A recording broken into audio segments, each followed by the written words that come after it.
Nah,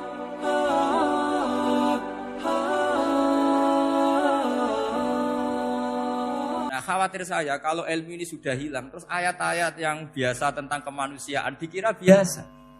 Padahal ayat ini super, misalnya nikah. Nikah itu oleh Allah, perempuan yang kita nikahin, itu oleh Allah disebut surga. Saya punya bukti, misalnya gini ayat ya, wala tangkihul musyrikati hatta yu'min, wala amatum mu'minatun khairum min musyrikati walau a'jabatkum. Terusannya ayat, wala tangkihul musyrikina hatta yu'minu, wala abdu mu'minun khairum min musyriki walau a'jabakum.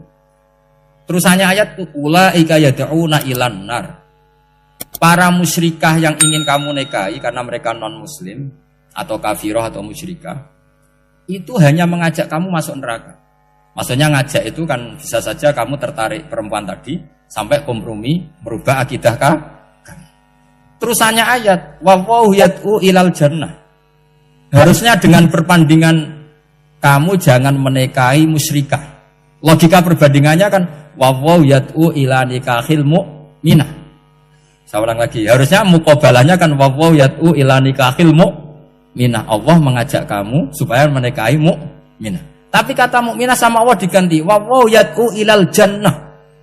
Allah mengajak kamu masuk surga. Ila nikahil mu'minah. Artinya gini, setiap kamu hubungan intim sama istri kamu itu adalah menjadi kamu tidak zina. Jadi kalau kamu tidak zina, barokahnya istri kamu ini penopang kamu masuk surga.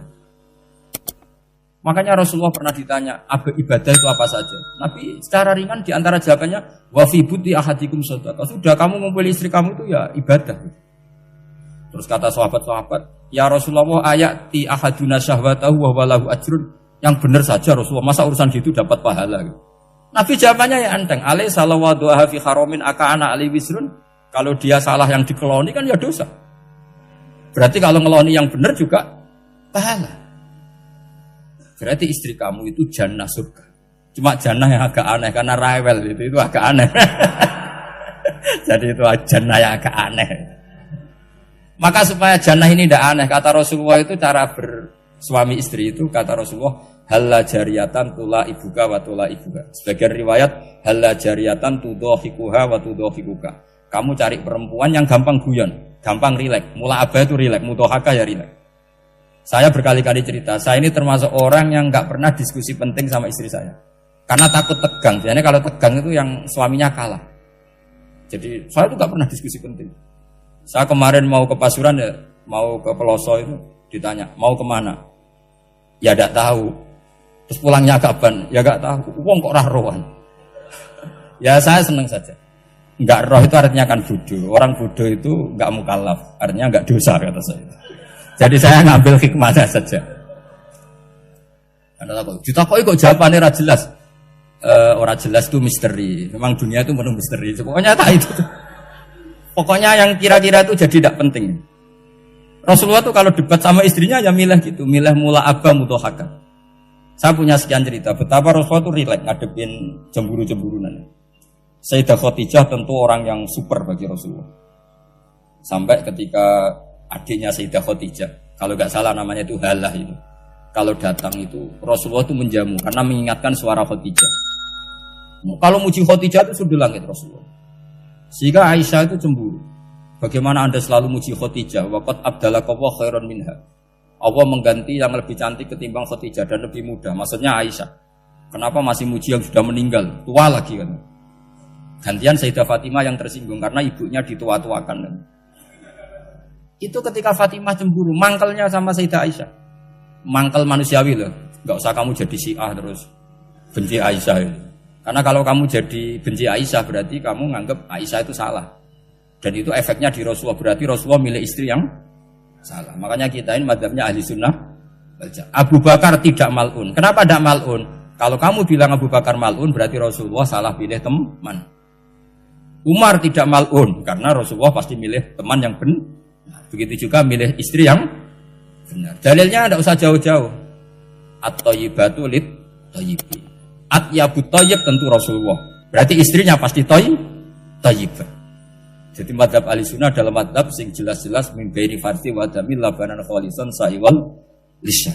Jadi kalau kamu cari logika gampang saja. Nabi itu thayyib, bahkan atyabut thayyib. Padahal kata Allah at-thayyibatu lit-thayyibin. Ya jelas ya. Jadi ini tidak usah dimasukkan hati tentang konfliknya Aisyah dan Fatimah, itu biasa saja. Yang satu bela ibunya, yang satu bela dirinya. Sebenarnya Aisyah itu nggak niat ngeritik Khadijah, ingin diperhatikan Rasulullah saja. Terus ketika Sayyidah Fatimah matur ya Rasulullah saya supaya ngalahkan Aisyah itu gimana? Karena ibu saya sudah meninggal, ya memang cantik dia, muda dia, dan tahu betul orang kalau Nabi itu sangat mencintai Aisyah. Kata Rasulullah, bilang gini saja, tetap hebat ibu saya. Karena ibu saya dapat Rasulullah rondo untuk Joko. Kowe ayu kaya apa iku untuk dudo. Jadi rileks saja Rasulullah. Akhirnya ya semenjak itu enggak ngeritik lagi. Bahaya ini kalau ngeritik. Khadijah itu kan sudah umur 40 tahun. Janda dapat Joko. Aisyah perawan untuk dudo. Keren mana? Keren Khadijah. Jadi tidak semua masalah itu Nabi itu menyelesaikan cara ekstrim. Nabi itu biasa mula apa? Santai rileks. Nah, kalau para mbak-mbak ini ingin jadi surga yang enggak aneh, syaratnya jangan rewel, karena di surga itu enggak boleh ada orang rewel. Tapi kalau enggak rewel sementara suami kamu enggak benar, ini namanya goblok. Maka kata Mbak Mun kalau ngijazahi santri-santrinya, "Cung bojomu kudu rewel, enggak ngono fakir," kata Mbak Mun. Tapi santri yang di belakang gremeng, "Iya Mbah, nak fakir, nak jantungan mati." Makanya sering itu. Jadi di antara ulumil Quran itu ada istilah maudhi'ul mudmar mengganti maudhi'ud dhamir atau maudhi'ul lafzi menggantikan lafzan akhar. Itu memang agak jelimet di ilmu tafsir, tapi bagi pelakunya itu menjadi gampang. Ya tadi, ketika Allah melarang nikah hal musyrikah, saya ulang lagi.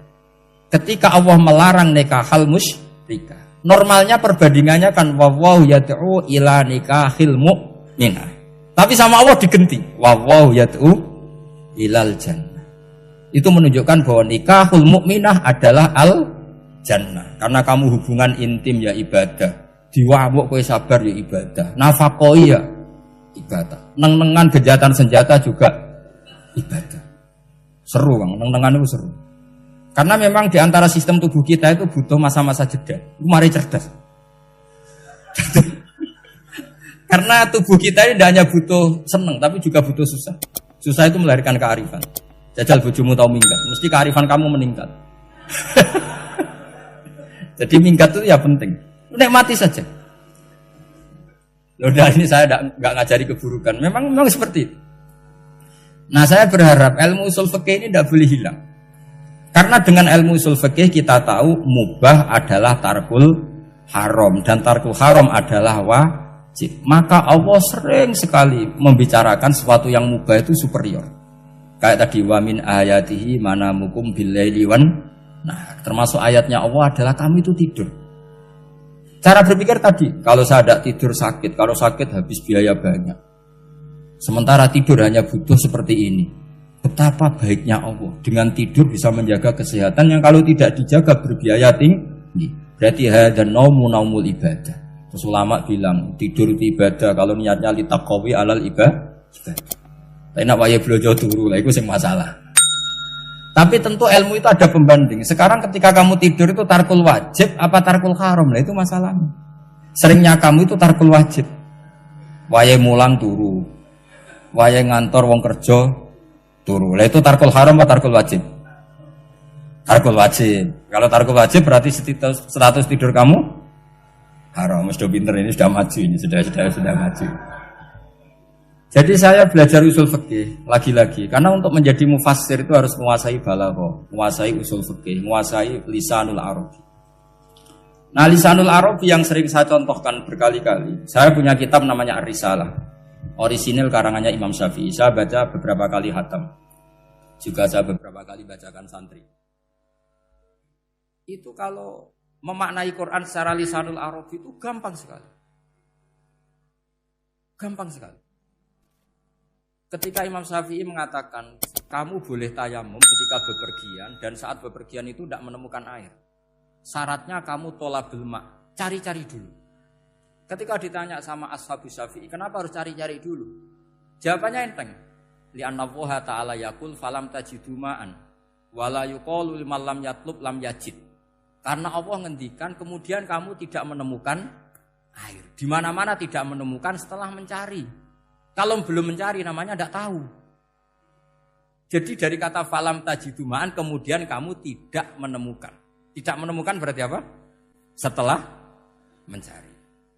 Sehingga beliau mensyaratkan dicari-cari dulu, baru berkesimpulan tidak menemukan. Nah setelah tidak menemukan, kamu baru boleh tayang.